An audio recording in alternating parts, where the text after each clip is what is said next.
Okay. Oh, yeah. Okay. Hey, YouTube. Hey, Instagram. I am just waiting for Facebook to get its act together.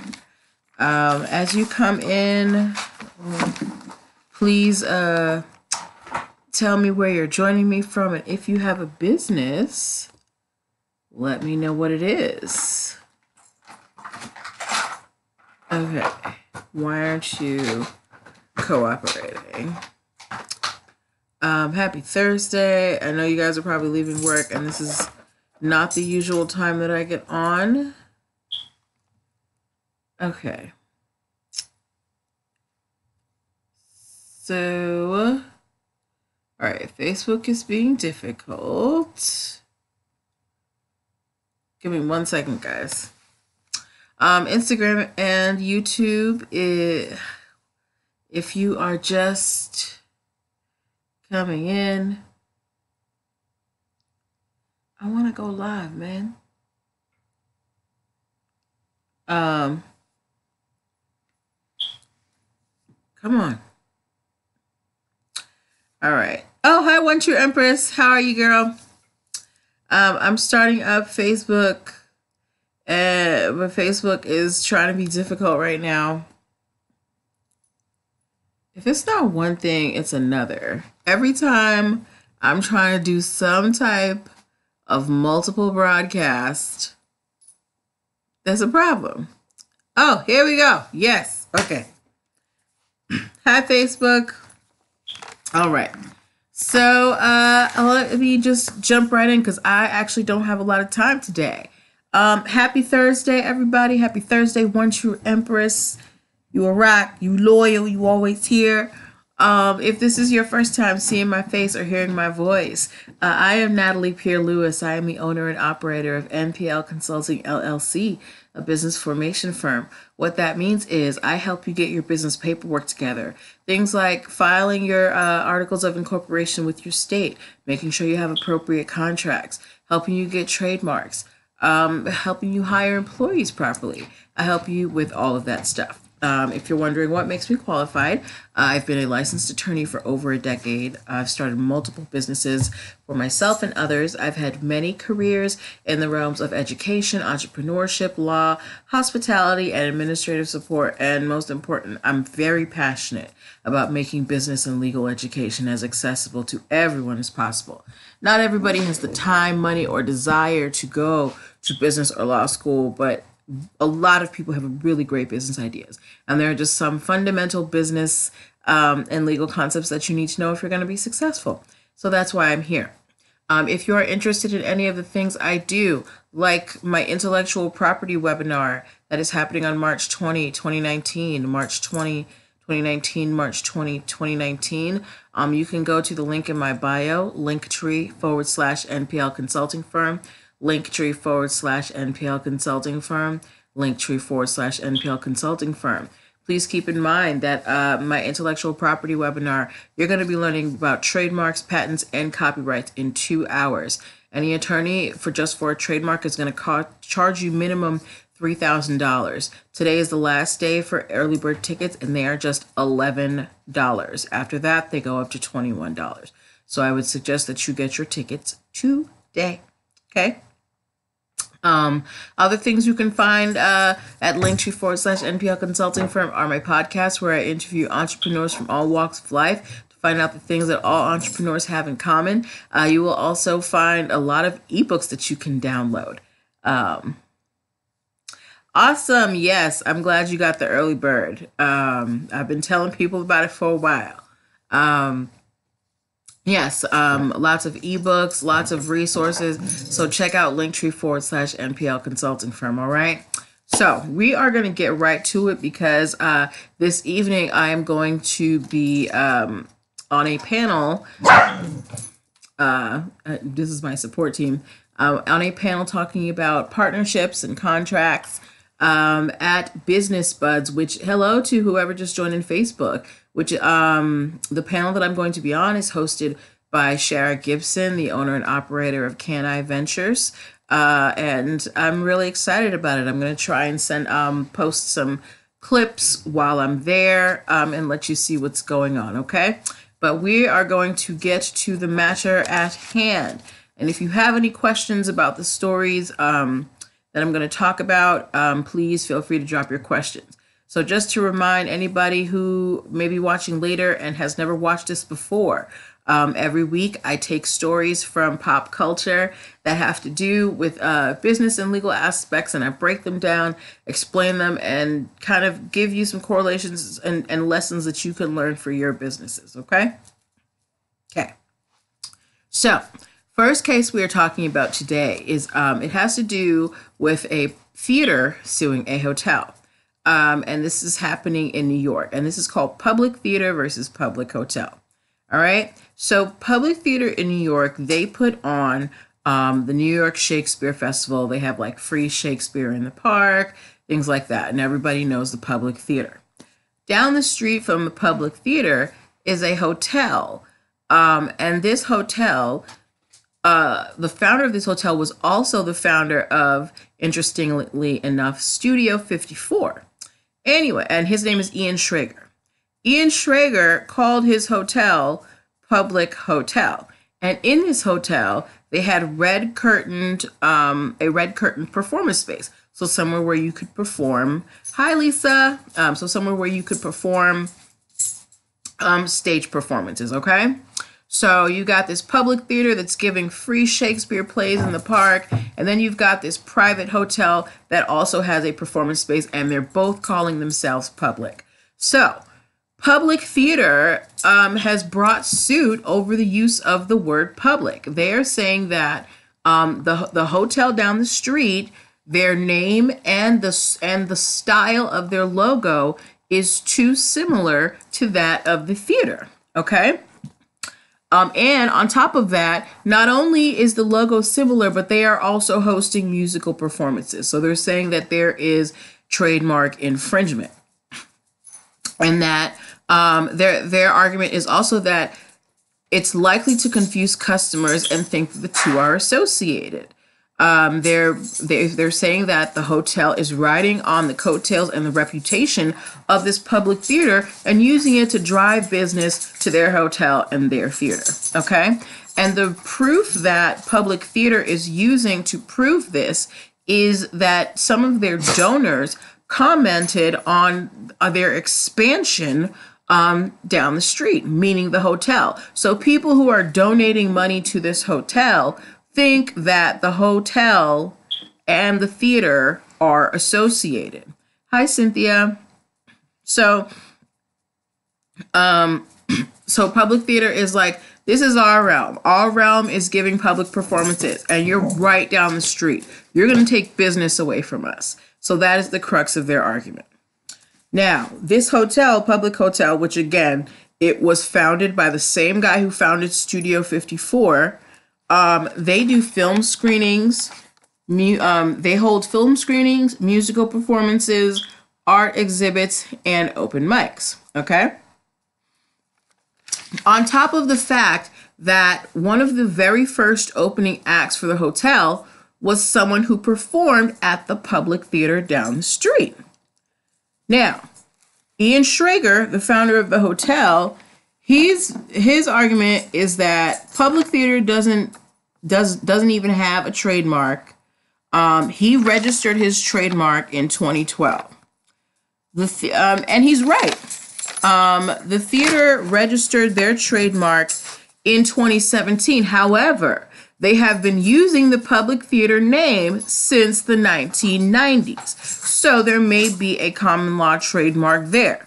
So there has not been a resolution to this yet, but I'm going to keep my eye on it, and I'm going to let you guys know what the court says. But, let me know what you think about it. Do you think the theater has a right to sue over the use of the word public? And it's not just the use of the word public, it's the design of the word too. They said that the way that the hotel designed their use of the word public was super close to the way that the theater did it. So y'all let me know what you think about that. And to those of you who are here, thank you for joining in Facebook land.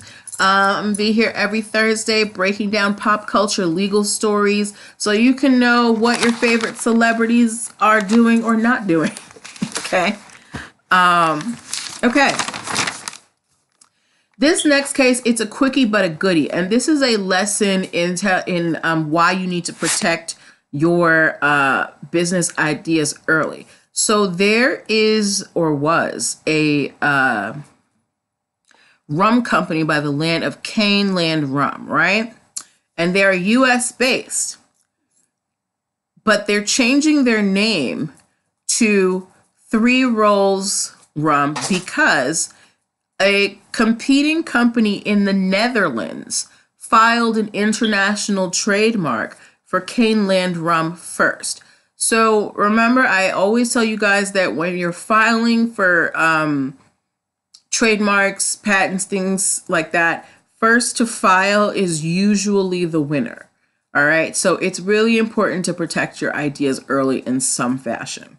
And that's all I'm going to say about that case. Okay. We're going to move on to another case having to do with with one of my faves, Rihanna, tangentially with Rihanna. But before we do that, I want to remind you guys about my intellectual property webinar, Protect Your Biz 2019. Today is the last day to get early bird tickets for just $11. You're going to learn trademarks, patents, and copyrights for just $11, guys. Today's the last day for early bird tickets. So get them, Linktree/NPL consulting firm. That's where you can get tickets. Okay, on to the next story. This is a case of two sneaker companies, but both of them are biting off of my fave, Rihanna. Okay. So if you guys remember, Rihanna did a collaboration shoe line with Puma. And in that line, there were some sneakers that had bows on them. Okay. So basically, of course, other companies start copying this bow design.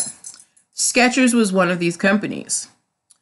Skechers is suing this other sneaker company called Elia, saying that they are violating their bow shoe patent. Okay. Now, keep in mind, Elia was already accused. Hey! You guys are knocking over my studio. Calm down. Elia had already been accused of infringing on Skechers stuff. So this is not a new argument, okay?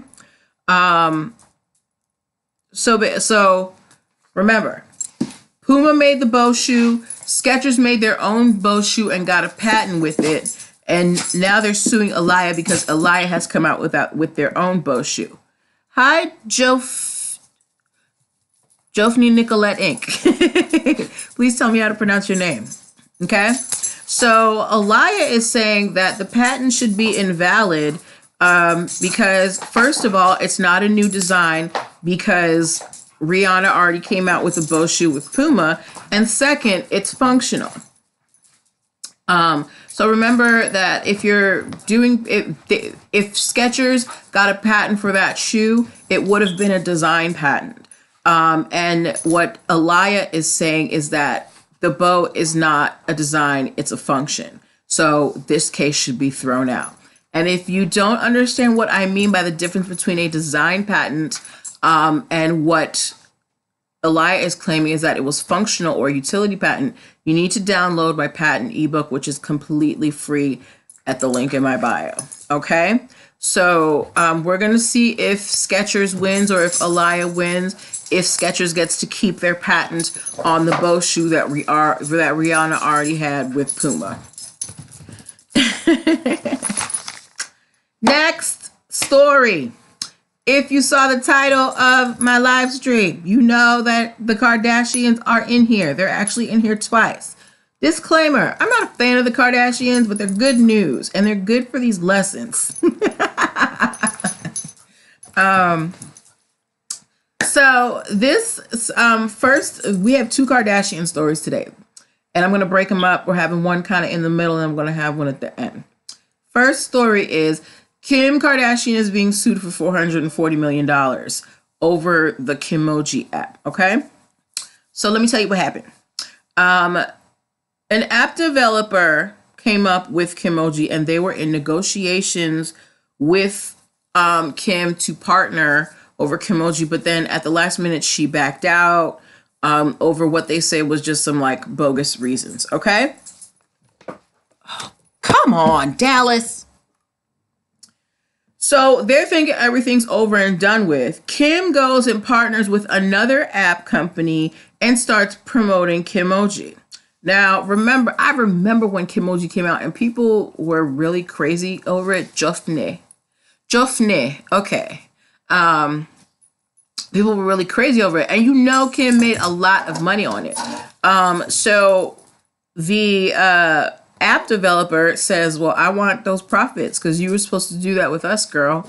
I don't know if they will win, but I'm definitely going to update you guys on that. Please feel free to drop your questions about the stories. I'm going kind of quickly today because I do have a speaking engagement this evening that I have to get to, but I do want to, hi Kayla, but I do want to answer your questions if you have them, okay? All right, so that is the Kimoji lawsuit case. Next story we are talking about. How many of you guys have heard of Swatch watches? If you have heard of Swatch watches, come on! Sorry guys, that was my dog. If you have heard of Swatch watches, please put a 1 in the comments. And if you have heard of Samsung, put a 2 in the comments.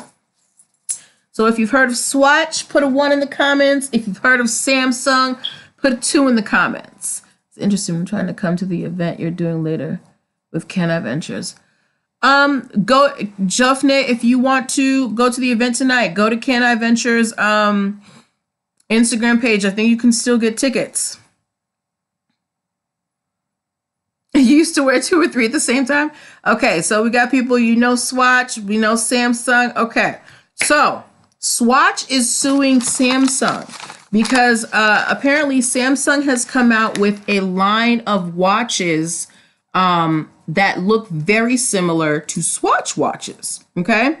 They're saying that the watch faces are identical or virtually identical. Are you serious, Toby? Swatch is looking for $100 million in damages, okay? Now, what I think is interesting about this case is that Swatch is not based in the U.S. However, they filed the case in the U.S. because that is where their trademarks are registered. Okay, so understanding where you are filing is important when you're protecting your work because there are local trademarks, there are national trademarks, and there are international trademarks. So you need to understand how far do you want to go with protecting your work. Okay. Also, on the other side, Samsung has officially given no comment. So I'm thinking they're probably going to settle or just stop selling these watches. All right. And thank you to everybody who has come in. Thank you. Hey, Kenna Ventures, I'm going to see you in a little bit. We just have a few more stories, but I wanted to remind you guys that today is the last day to get your early bird tickets to my intellectual property webinar. Dallas, put it down. They're only $11. You're going to learn trademarks, patents, and copyrights all in one sitting for $11, guys. Get your tickets, okay? Next story we are talking about. This is a very, this is just more of a tip. This is why I really harp on you guys protecting your intellectual property. So I was reading an article today that said 8 in 10 brands suffered trademark infringement. And there was a study done and it showed a 30% spike in trademark applications in 2017, okay? That means there were 9.11 million applications that went to the USPTO office for trademarks. On top of that, this same company, they interviewed 352 professional companies that had Dallas. Come on.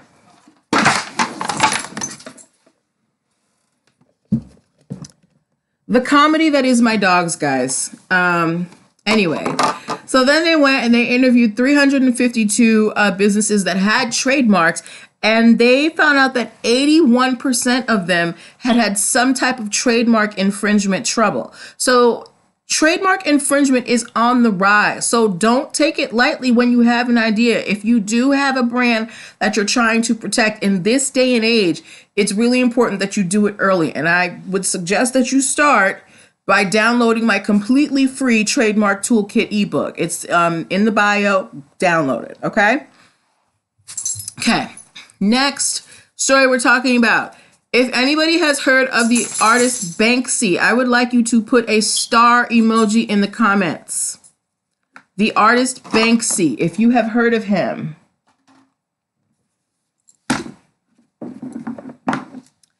Banksy, Banksy. If you've heard of Banksy. If you have not heard of Banksy, put a crying emoji. Okay, once you Empress, you haven't heard of Banksy. I think Kayla's still in here.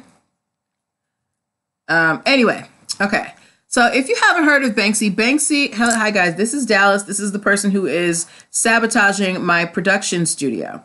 If you guys haven't heard of Banksy is a very well-known artist in the scene. I actually don't know what Banksy looks like. But I've heard the name over and over and over again. Oh, Karen, you don't know who Banksy is? Just know that he's a very famous artist, okay? And the funny thing is, Banksy is once quoted as saying, copyright is for losers. Now remember, copyright is the protection that is the protection over your art, and it gives you the right to say who can and cannot produce, copy, show your work, okay? So Banksy, the artist, the man who makes his living off of art, said copyright is for losers. Well, Banksy is suing for copyright infringement because there are so many unauthorized art exhibits popping up with his art, and now he's suing. He sued an Italian company because they had unauthorized merchandise as well as an exhibit. So this Italian company, they put on a Banksy exhibit. They had real Banksy art, but then they also had like Banksy merch that Banksy never agreed to. They were using his art. They were whatever they could find, and they were making money off of it. And Banksy was like, enough is enough. You can't use my art for your, financial gain. And now he's suing. This is the same person who said copyright is for losers. Okay. Now, so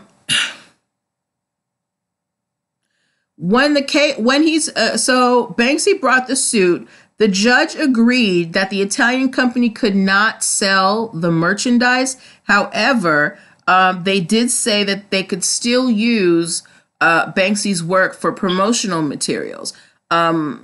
So this is a case of, I would say, having to eat crow, because this is someone who makes their living off of their art and was literally saying that the legal tools that are here to protect my income is for losers. Like, how dare you?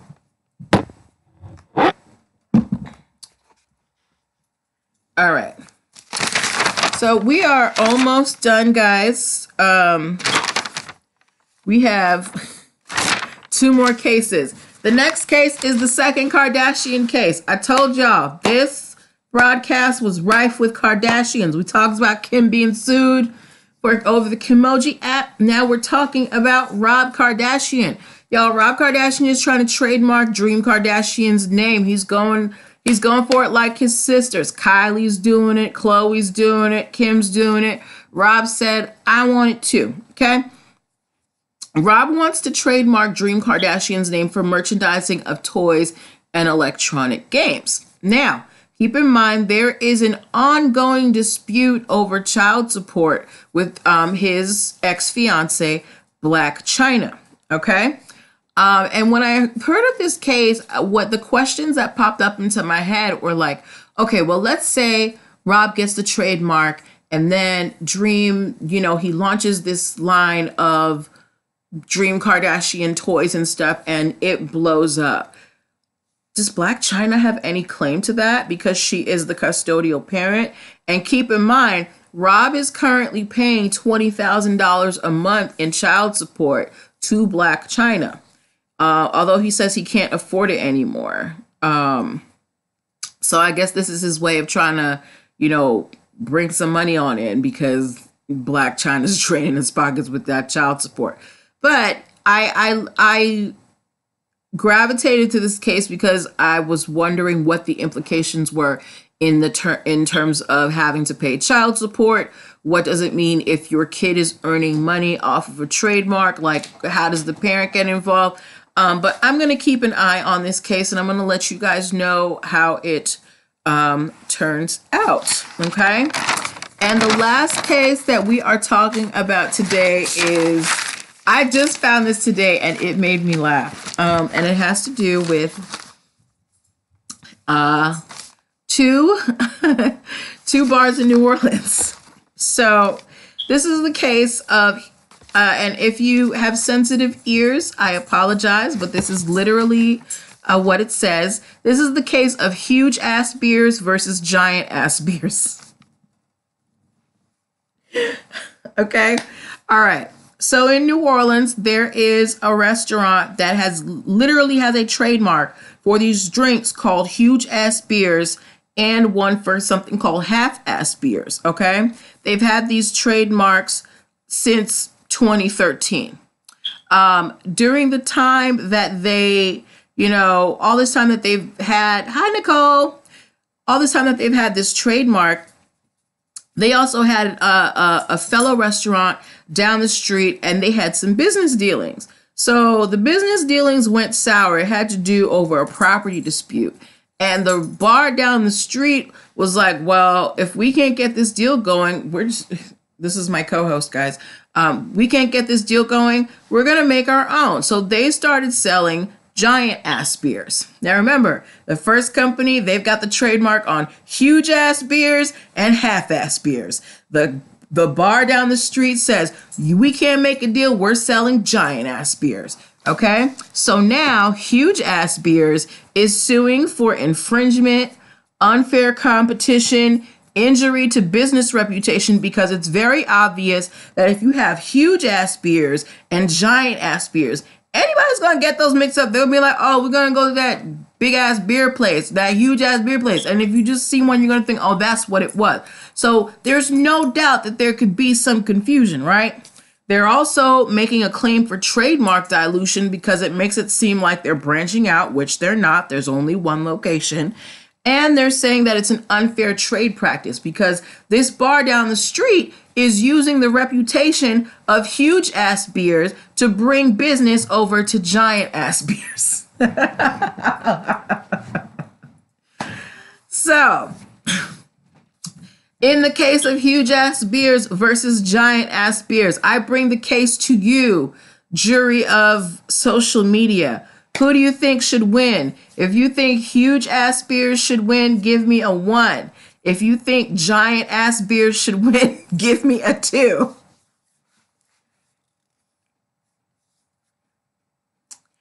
And while you guys give your answers, I'm going to remind you, get your tickets. Today is the last day for early bird tickets for my intellectual property webinar. We're going to talk about funny stories. I'm going to make you laugh.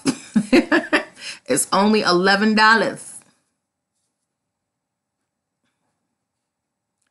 Enormous, not bears, girl, beers, like drinking beers. 1, huge ass beers, yes. So One True Empress, do you think it's huge ass beers should win or giant ass beers? Huge ass beers was the first one. Giant ass beers came second. Nicole said huge ass beers.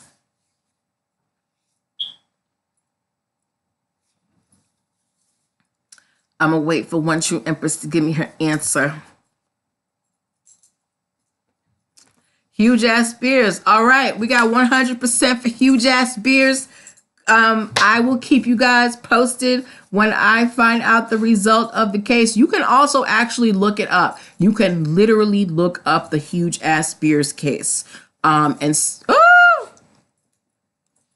You can literally look up the huge ass Spears case and find it, guys. I challenge you, go Google it. All right. So I'm going to get off now because I actually have to get on the road to go to a speaking engagement. Next week, we'll be back at the regular time. We can talk more about the stories. If you have any stories today, feel free to DM me and I can send you answers, or I can answer them, do like another quick live tomorrow. Get your tickets for my webinar. Go download all my free stuff. Go listen to my podcast. I will talk to you guys next week. Okay. Bye. All right. Finish.